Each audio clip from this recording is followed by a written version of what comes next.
Let's be honest. Most people don't plan for a roof replacement. It usually starts with a small issue, and suddenly you're dealing with a major expense you didn't see coming. Today, we're talking about the real costs behind roof replacements, the unexpected damage homeowners don't always see, and the different ways people actually pay for a new roof without panic. Helping us out today, we're joined by Alex from Fidus Roofing. Alex, welcome to the show. How you doing today? Good, man. This weather is can't make up its mind. Yeah, it's cold and then it's hot and then it's raining. It's all over the place. Heat one night, AC the next. Yep, What the heck? Welcome to Florida. absolutely.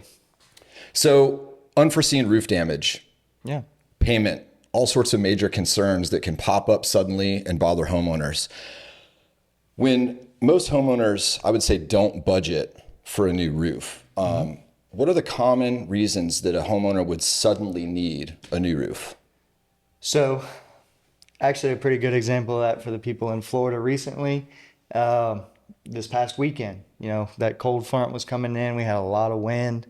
We actually saw some roof damages here and there. So it's not always just the big named hurricanes and stuff like that. Of course, that does cause major damage. But even a small storm, that you see with 30, 40, 50 mile an hour gust can cause some damage that you're not necessarily expecting. Some of the other things that we see, hail. A lot of times, you think Florida, it's always hot. You're never going to get any hail here, but we do see some hail throughout the year. And then trees, Florida's got trees everywhere. It's a big part of it. And a branch doesn't take a very large branch. If it falls from high enough, it's going to make a hole in the roof. And then, you have issues. So there's there's a couple other factors in there that kind of cause some damage. But those are the kind of main three that we see, strong winds, hails, trees, that normally cause damage that people aren't necessarily expecting. Yeah. I think it sounds like what you just said is maybe the wind limits to cause damage are a little lower than what people maybe expect.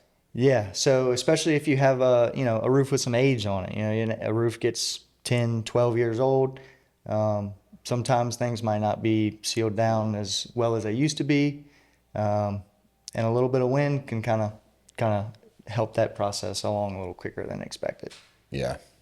Okay, so now if you are on site for whatever reason and you're ripping a roof off, what kind of hidden unforeseen damage do you find once the roof is kind of torn off?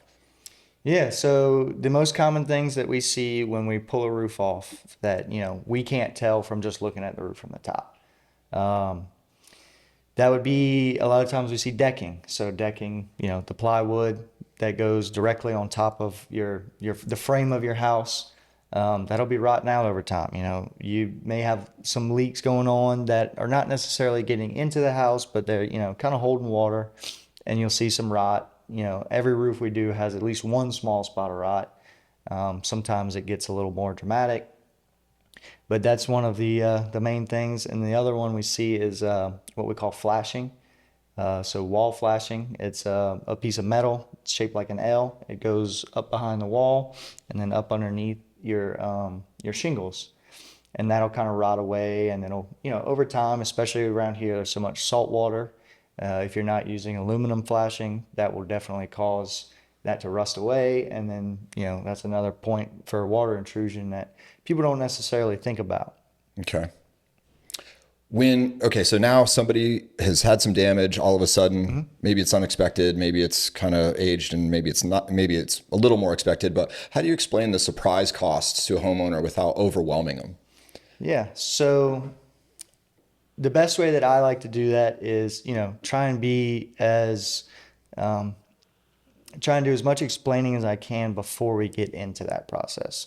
So one of the first things that I always tell people when I go and meet them to talk about a new roof is like, hey, there's a couple of things that I'm not going to be able to see here today that, may pop up later. That comes back to the decking and the flashing. And, it's just a conversation that needs to be had. It's, we have to do, we can't see this until the roof is off. And at that point, we can kind of discuss some options on how we want to handle this. And that I've always found that, just being upfront about things that can eventually pop up tends to be the best way to go. Yeah. It's like makes me think of surgery, right? It's like, hey, we won't know exactly what's going on until we get in there. Exactly. Then we might do this or that. And the imaging only shows so much on the surface. Yeah. Yeah. Yeah.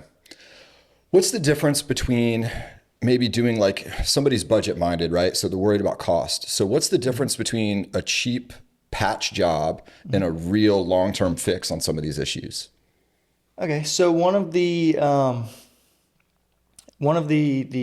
things that we've seen that it works, it would be definitely cheaper than the true way to fix it, the way it was put in place.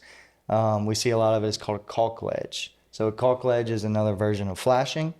And what they do is they put metal on top of the existing flashing and on top of the existing wall, and then they put a bead of caulk along the top of it. So it does work. It is more cost effective, but however, now you have that line of caulk that's now your main water barrier. Right. So, and that has to be maintained over the years, and it's something that has to be checked on a little more prevalent, a little more regularly than if you would have cut the stucco out and then actually got back down to the original flashing and replaced it that way.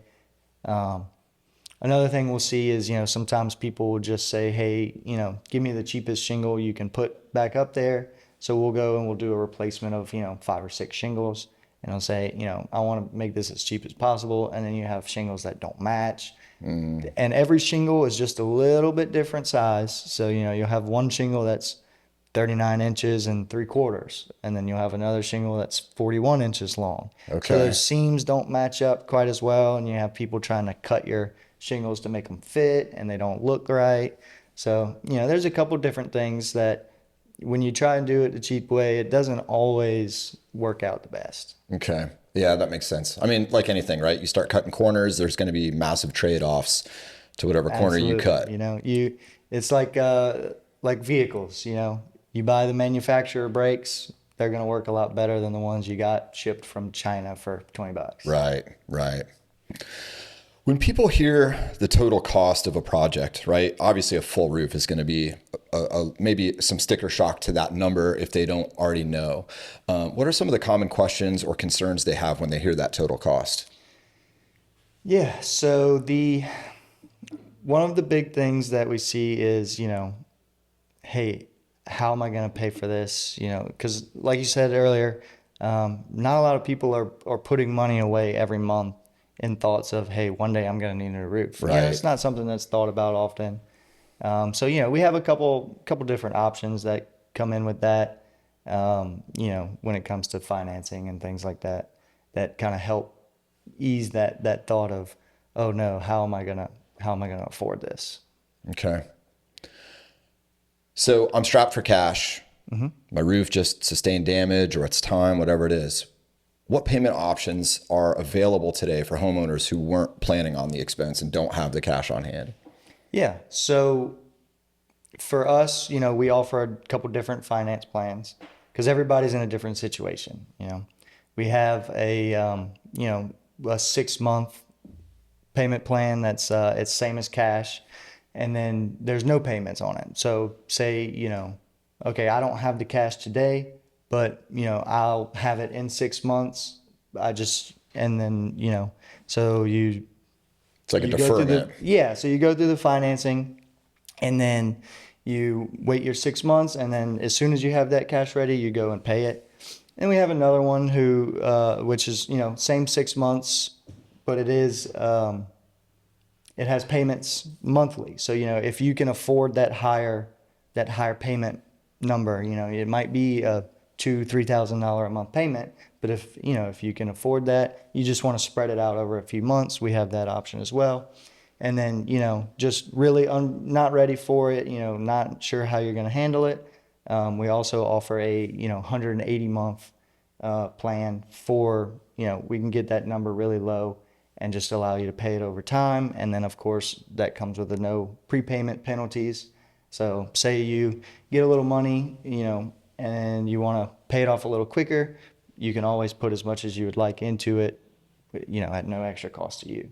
Awesome. That's huge. I mean, I can't imagine how large a percentage of the population would benefit from financing a roof. I mean, Yeah, I mean, I don't want to say so few, but I could look up the statistics, but I mean, a large percentage of the population here in this country don't have much cash and savings on hand. So yeah, I mean, credit card debt's higher than ever, that kind of thing. But man, a roof is one of those things, right? It's like clothes, you got clothes on your back, food on the table, and a roof over your head. Yeah. And that's not really a thing you can put off. No, definitely not, especially when you get a tree falling with some holes or anything like that, and it's one of those things where, when it has to be done, and sometimes it just has to be done, unfortunately. Yeah. That's why we always try and offer, as much as we can to help people out in those situations. Yeah. Is that how is now that financing is on the table, how is that changing the conversation when you drop a cost number on a client and then you offer financing? How's that changing the conversation regarding like the timing of the roof and their cash on hand? Yeah, so a lot of people are more interested in that, taking that path because, a lot of people don't want to, they don't want to fork over, say, $20,000 in, in a month. So it gives people, a little more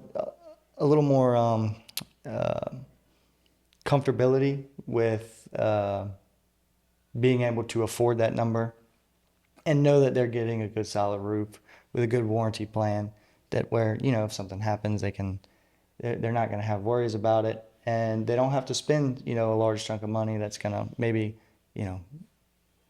divert that money that they needed for something else. Yeah. Yeah. You want to kind of maintain that emergency fund for whatever may come up. So exactly, burning your entire emergency fund on a roof isn't the emergency you had in mind, but here we are. Yep. So I'm sure that having the financing squashes a lot of the fear and concern and takes the amount of like overwhelming feelings that you have down quite a few notches. Yeah, definitely. Yeah. So one more question, this is kind of open-ended. What advice would you give to any homeowner trying to decide between, waiting for the right time, waiting for the cash available, or just acting now?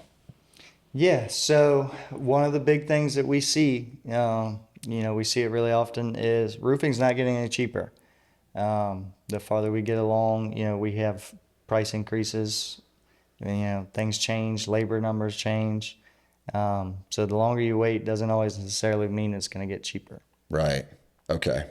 So that, I don't want to put words in your mouth, but that sounds a little bit more like acting now is probably advantageous as far as history shows. It definitely can be. For pricing. Yeah. Well, thanks for joining us, man. That was super helpful. Absolutely. I definitely want to unpack financing a little bit more with you. So we might do that once the camera stopped rolling. For sure. Thank you. Roofing doesn't have to feel overwhelming or confusing. Understanding what you're paying for and what options you have can completely change the experience, whether it's timing, budgeting, or financing. The goal is clarity and confidence before making a decision. A better roof starts with better information. We'll see you in the next episode.